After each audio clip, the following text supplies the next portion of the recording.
Welcome to the Houston County New School Council Member Training. The Houston County School System is required to provide you with training to assist you in the performance of your duties as a school council member. This training will address organization of school councils, their purpose and responsibilities, applicable laws, rules, regulations, meeting procedures, state and school system program requirements, and a model school council organizational plan. In addition to this audio program, specific materials have been provided to you to utilize during this training. You should have the PowerPoint that accompanies this audio program, a copy of the Georgia School Council Law, a copy of the Houston County School Council Bylaws, Open Records Act, Open Meetings Act, and characteristics of effective school councils. Thank you for agreeing to serve as a member of school council. You're about to embark on a very exciting year. The Georgia School Council Law, OCGA 20-2-85 and 20-2-86, is a total of 4 pages. The current version of the law is effective as of July 1, 2007. The structure of the law is easy to follow. OCGA stands for the Official Code of Georgia, which indicates that it is a law. 20 is the title, 2 is the chapter, and 85 is the section. There are 2 sections of the School Council Law.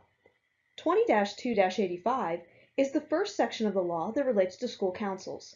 This section deals with the establishment of school councils.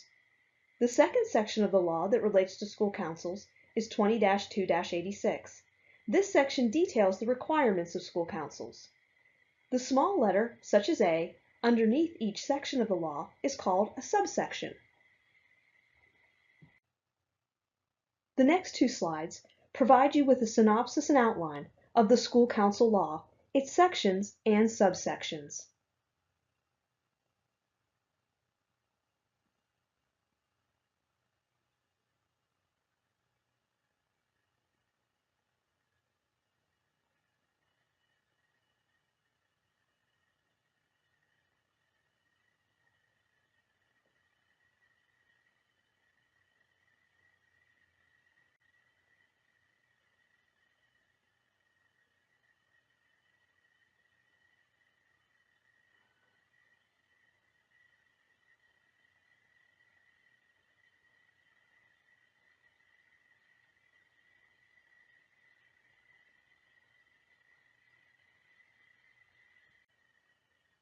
Why do we have school councils? There are 2 reasons.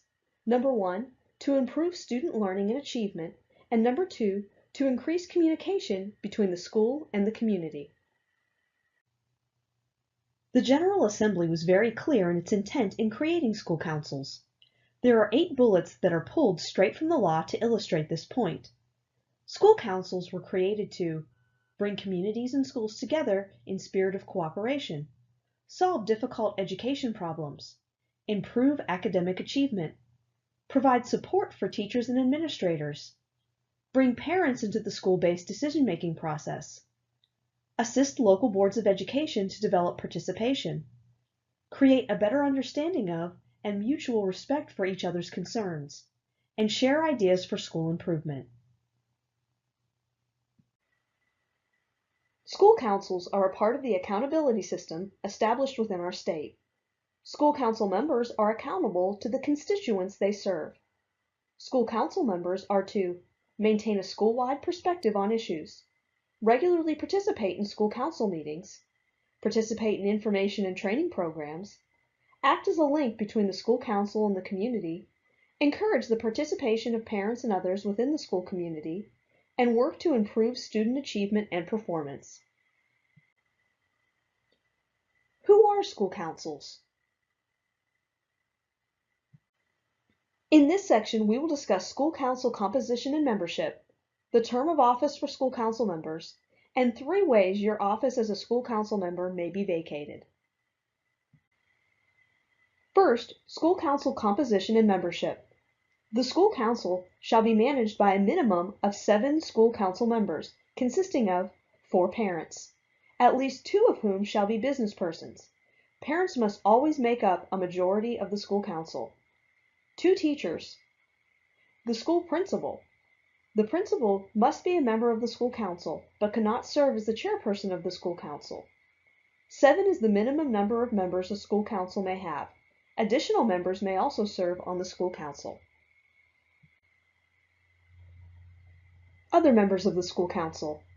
Other members, such as students, staff, and representatives of school-related organizations. For example, student council representatives, PTO, PTA representatives, etc. Other business persons from the local business community may serve on the council. These other business persons do not have to be a parent of a student within the school. If a school council decides to add other members to their council, selection procedures for these members must be specified in the school's school council bylaws. A council is not required to add these other members. Other members may not outnumber the 4 parents who were elected to the school council by their constituents. Remember, the law states that parents must maintain a majority on the school council. Terms for school council members. The term of office for school council members is 2 years. The terms of council members shall be staggered. As a result, some members may serve a 1-year term or a 2-year term. The initial term limit is determined by the makeup of the school council, as the intent of the law is to have half of the school council serve a 1-year term and the other half serve a 2-year term. Members may serve more than 1 term. The term of office of all council members shall begin and end on the dates specified in the council's bylaws. There are 3 ways your office as a school council member may be vacated. Number 1, you may resign. To do this, you will need to provide a written resignation to the council and provide a copy to the school council secretary or the school principal. Number 2, a school council member may be removed as member by the school council for inactivity. This means if you do not participate on the school council, the council can vote to remove you as a member. Number 3, if a school council member no longer meets the qualifications specified in the law to serve as a member of the school council. Examples of such are member moves out of the county or out of the school zone, member no longer has any children who attend the school, teacher retires, teacher transfers, etc. Election of school council members and school council officers. After providing public notice at least 2 weeks before the meeting of each electing body, the principal of each school shall call a meeting of electing bodies for the purpose of selecting members of the school council. The electing body for the parent members shall consist of all parents and guardians eligible to serve as a parent member of the school council. The electing body for the teacher members shall consist of all certified personnel eligible to serve as a teacher member of the school council. The school council shall specify in its bylaws the month in which elections are to be held and shall specify a nomination and election process. The school system has specified the nomination and election process each school is to follow to ensure consistency. With the exception of the principal and the other members, members shall be elected by and from among the group they represent. Selection procedures must be specified in the council's bylaws.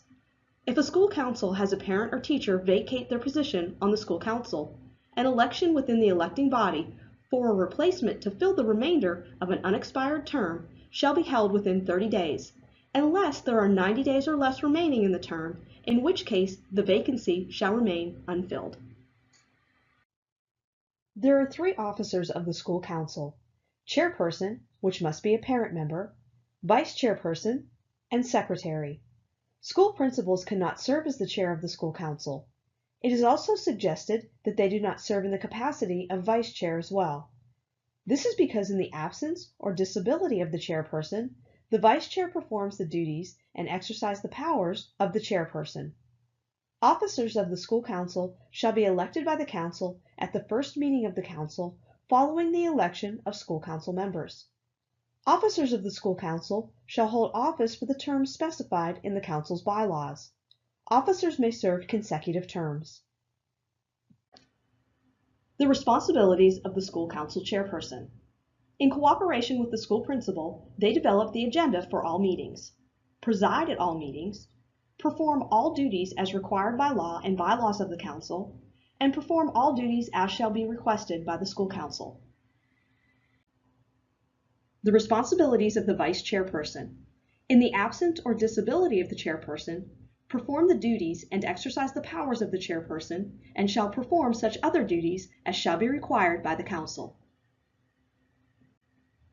The responsibilities of the secretary: attend all meetings, act as clerk of the council, be responsible for recording all votes and minutes of all proceedings in the books to be kept for that purpose. Give or cause to be given notice of all meetings of the council, and shall perform such other duties as may be prescribed by the council. What do school councils do? What are the school council's roles and responsibilities in regard to their relationship among Board of Education and principal, school council roles and responsibilities, principal roles and responsibilities, and Board of Education roles and responsibilities? The school council relationship among the local Board of Education and the principal is: the management and control of public schools shall be the responsibility of local boards of education, and the school leader shall be the principal. School councils shall provide advice, recommendations, and assistance, and represent the community of parents and businesses. School council roles and responsibilities. School councils are advisory bodies. The councils shall provide advice and recommendations on any matter related to student achievement and school improvement, including, but not limited to, the following: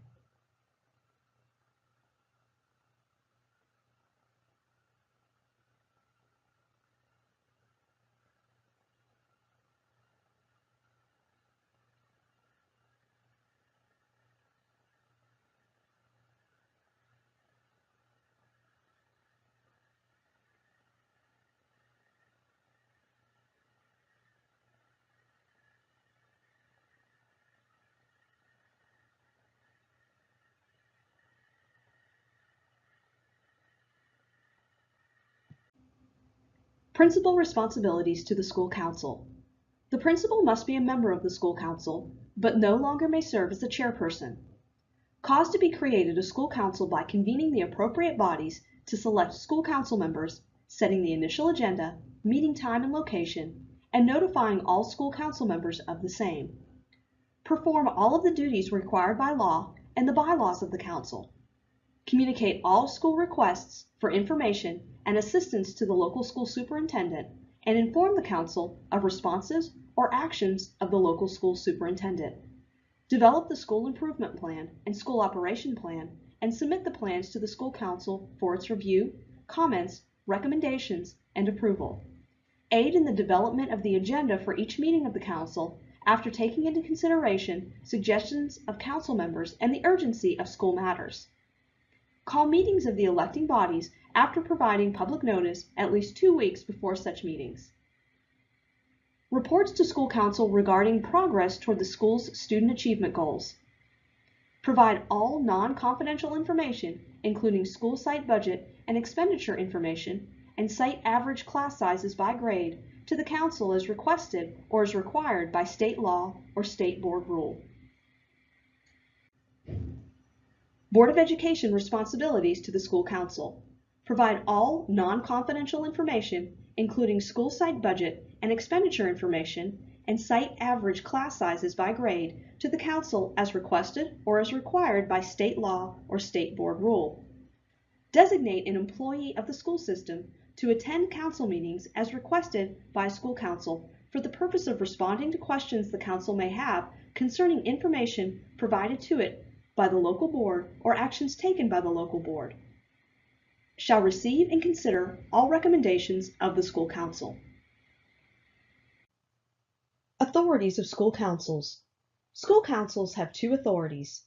Number 1, appoint committees, study groups, task forces, and utilize existing committees on matters related to school improvement and student achievement. Number 2, withdraw a member due to inactivity. Remember, the main role of the school council is to provide advice and recommendations and represent the community of parents and business persons. The law specifies when and how school councils meet. In this section, we will discuss school council meetings, trainings, and remuneration.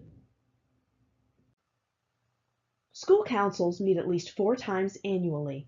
The number of school council meetings must be specified in the bylaws. School councils can also meet at the call of the chairperson or at the request of a majority of the members of the council. A quorum must be present to conduct official business. A quorum is a majority of school council members. All meetings of the school council are open to the public. School council training. The local board of education shall provide a training program to assist schools in forming a school council and to assist school council members in the performance of their duties. Such program shall address organization of school councils, their purpose and responsibilities, applicable laws, rules, regulations, and meeting procedures, and important state and local school system program requirements, and shall provide a model school council organization plan. Additional training programs shall be offered to school council members annually, such as sessions on school improvement plans, curriculum, assessment, etc. These additional training programs may be conducted by the school principal or requested central office staff. Members of the school council shall not receive remuneration to serve on the school council or its committees. You cannot be paid for your service. School councils work under the guise of bylaws. Bylaws govern how school councils operate. The school council shall adopt such bylaws as it deems appropriate to conduct the business of the council. The adoption of bylaws, or changes thereto, requires a 2/3 affirmative vote. The bylaws adopted by local school councils shall not be inconsistent with the language or intent of the Houston County School Council System Bylaws and Guidelines, adopted May 2001, and thereafter as revised. Each school council must adopt the system bylaws as their model school council bylaws. These bylaws are a minimum under which a school council may operate. School councils may add to these bylaws, but cannot take away from them. Also, whatever is added to the bylaws may not be in conflict with the language or intent of the Houston County School Council System Bylaws and Guidelines, nor the school council law. School councils also operate by a quorum, majority, and voting. A quorum is a majority of school council members. For the minimum number of 7 school council members required by law, 4 out of 7 school council members must be present at each meeting to conduct official business. A majority vote constitutes more than half. At all meetings of the council, every question shall be determined by majority vote of members present, representing a quorum.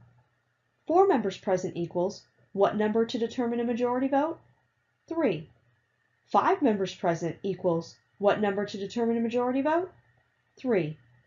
6 members present equals what number to determine a majority vote? 4. 7 members present equals what number to determine a majority vote? 4. Voting. There are 3 types of voting: yes, no, abstain. Secret ballots are not allowed, as school councils are open meetings and all votes must be done in public and recorded in the minutes. Proxy votes are not allowed. No one may vote for you in your absence from the school council meeting. All members must be present to vote. School councils also operate by utilizing parliamentary procedure. This provides clear procedures for handling motions and votes when taking action on agenda items. A link is provided for additional information on parliamentary procedure. The final operating procedure is utilizing the agenda and minutes of the school council. Agenda. Principal duties regarding school councils: setting initial agenda, aid in the development of the agenda for each meeting of the council after taking into consideration suggestions of council members and the urgency of school matters. Minutes. The secretary shall attend all meetings, act as clerk of the council, and be responsible for recording all votes and minutes of all proceedings in the books to be kept for that purpose. The minutes of the council shall be made available to the public for inspection at the school office and shall be provided to all council members, each of whom shall receive a copy of such minutes within 20 days following each council meeting. Remember, school councils are subject to the Open Meetings Act and the Open Records Act. When conducting the school council meeting, make sure you follow protocol. Follow the Open Meetings Act and the Open Records Act. Use parliamentary procedure. Follow your agenda. Make sure your agenda is posted as far in advance as possible of the school council meeting. At a minimum, 2 weeks in advance is required. Also, you must make the agenda available upon request. must have procedures in place in regards to visitors. Since it is an open meeting, visitors have a right to be there. Some school councils recognize visitors and provide them a minute or two to introduce themselves. Other school councils do not. It is up to each school council to determine their procedures. At all times, school councils are to focus on student achievement and school improvement. Some items you may wish to review and discuss at your meetings are analysis of available test data, analysis of other available data, school improvement goals and plan, improvement initiatives, Georgia performance standards, and recommendations for improvement. Effective school councils set boundaries, focus on student achievement and school improvement, develop agenda, conduct the meeting, plan next meeting, evaluate the meeting, and complete follow-up activities. In addition to the school council law, there are other laws that each school council member should know, such as the Open Meetings Act and the Open Records Act. You have been provided a copy of each of these laws as they relate to school councils. Please make sure you have read them and adhere to their requirements. The Open Meetings Act will detail how you conduct a meeting that is open to the public. Such topics covered are definition of open meeting, providing notice of open meetings, open meeting agendas, open meeting minutes, and violations of the Open Meetings Act. The Open Records Act will detail how you maintain records of a meeting that is open to the public. Such topics covered are who has access to open records, how to obtain copies of open records, time requirements for providing open records to the public and by request, which records are confidential records and therefore not open to public inspection, and violations of the Open Records Act. You will notice that confidentiality is mentioned under the Open Records Act. There are certain records that are not open records, specifically student information and personnel evaluations. Student information is confidential, and personally identifiable information may not be released or communicated. Records in which individual students can be identified are not accessible. Personnel evaluations are confidential under state law and are not open records. Again, thank you for your willingness to serve as a member of a school council. We appreciate your time and effort on behalf of our students, schools, and system.